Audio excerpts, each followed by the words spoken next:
El doctor Whiteley y yo somos socios en este negocio. Pues la sociedad ha concluido. Y los dividendos no van a ser buenos. Pasará en la cárcel el resto de su vida. ¡Qué desperdicio! ¡Oyeron! ¡Vamos! ¡Vamos! ¡Espérenme desde aquí! Esta casa es loca por conocer a un amigo suyo. Para informarte de la convención de pasado mañana. Que le aproveche, mi capitán. Igualmente, mi coronel. Y entonces llegamos a 1967. Todo está lleno de color en todas partes y eso es también en el cine. El color de esta versatilidad para reflejar personajes que vienen desde otros medios como el impreso, particularmente de la historieta mexicana. ¿Y por qué vamos a hablar hoy de Chanoc? Porque es uno de los héroes mexicanos que tiene una historia bastante ligada al cine. Fue concebido como un personaje cinematográfico antes de ser llevado al papel. Jamás he visto a este tipo en mi vida. Ya te lo decía yo, Chanoc. Este nos estuvo cotorreando. Chanoc es una película de 1967 dirigida por Rogelio González, escrita por Carlos Enrique Taboada, basado en los personajes de Ángel Mora, y es una película protagonizada por Natanael León, Julián de Meriche, Sandra Chávez, José Chávez, Antonio Raxel, Bárbara Angeli, Chano Urueta, quien no solamente dirigía buenas películas de terror, sino que también era bastante gracioso como personaje secundario, y Andrés García sin playera, porque pues 1967 y liberación sexual, ya saben.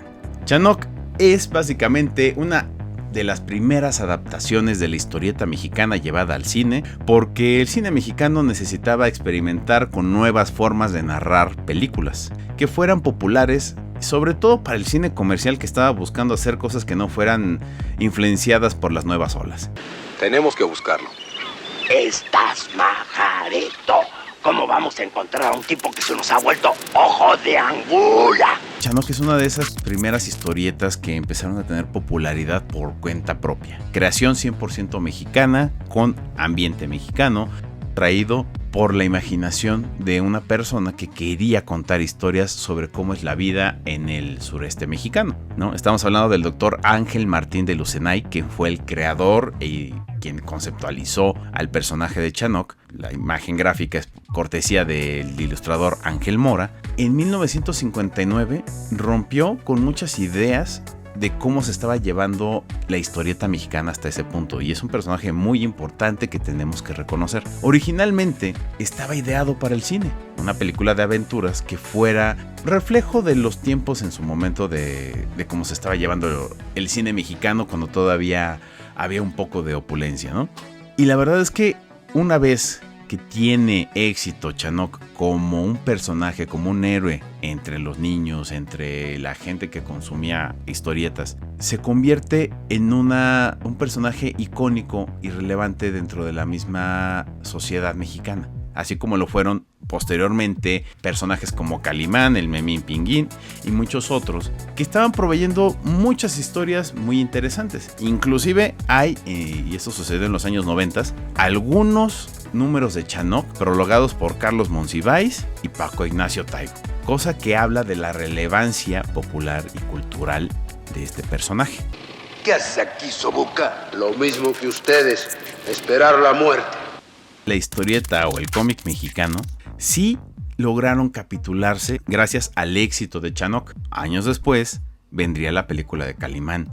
Tener esta idea de llevar a otro medio un contenido o una forma de construcción narrativa popular que ya es bastante recurrente y bastante admirada y consumida por la audiencia mexicana, pues más allá del negocio implicaba este reconocimiento a estas formas de narrar de forma distinta todas estas historias. Si bien mucha de la historieta mexicana está basada en melodramas y cosas que se convirtieron en telenovelas, estas otras historias de aventuras también merecen su reconocimiento, porque hagan de cuenta que pues, esto era el equivalente como en Japón en esa época era el manga, que tenía su segmento demográfico para hombres y para mujeres, para niños, para niñas, adultos y adultas. Pues sí, algo pasó y se perdió, pero tenemos una cultura popular bastante consistente para alimentar las necesidades de entretenimiento de la gente.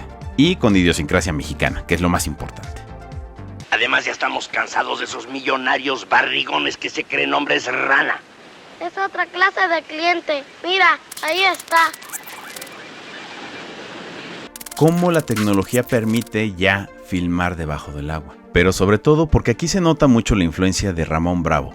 Y Ramón Bravo era un biólogo marino bastante destacado, un investigador de la vida submarina muy rica que existe en los litorales mexicanos. Y mucho del trabajo documental que hizo coincide con esta época y su relevancia. De hecho, si pueden ver sus documentales, son muy chidos. Y mostrar eso habla ya de un ecologismo que incluso en esta película es muy presente. Sobre todo por el tema que se está tocando y sobre la idea de que a veces vienen estas empresas transnacionales a invadir ciertas regiones medio vírgenes para extraer los recursos y al mismo tiempo, y como un efecto colateral, terminan afectando la biodiversidad de la región.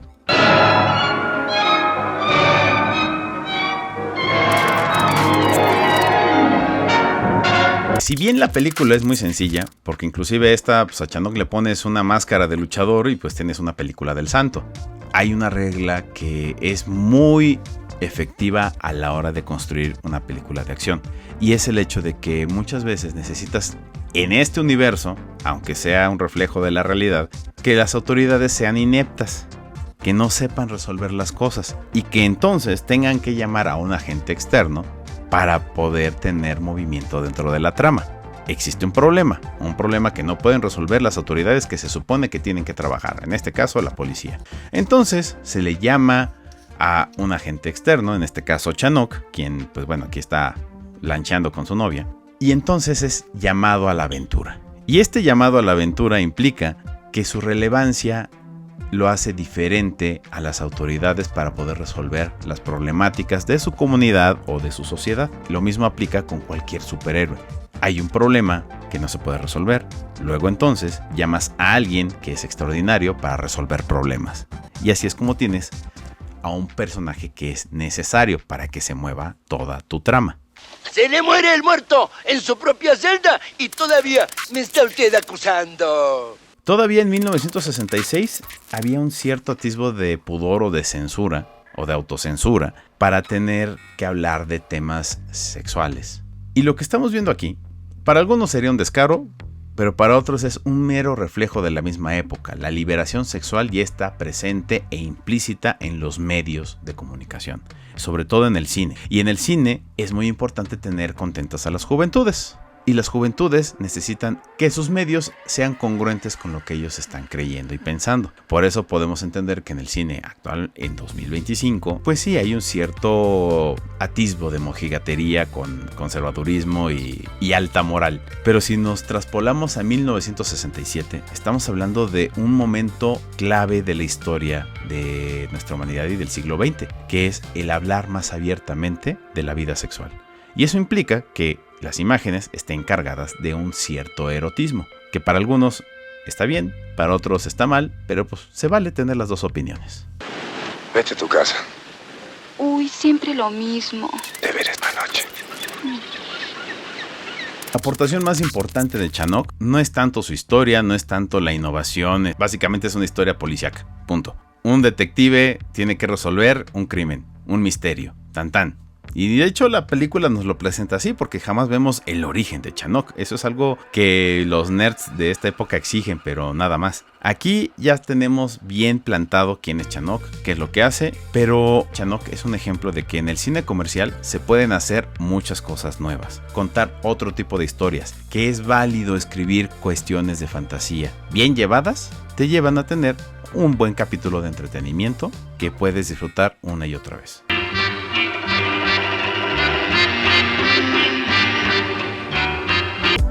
Y para seguir con estos personajes de fantasía, bueno, pues en el cine mexicano también teníamos que tener nuestro James Bond de Tlanepantla.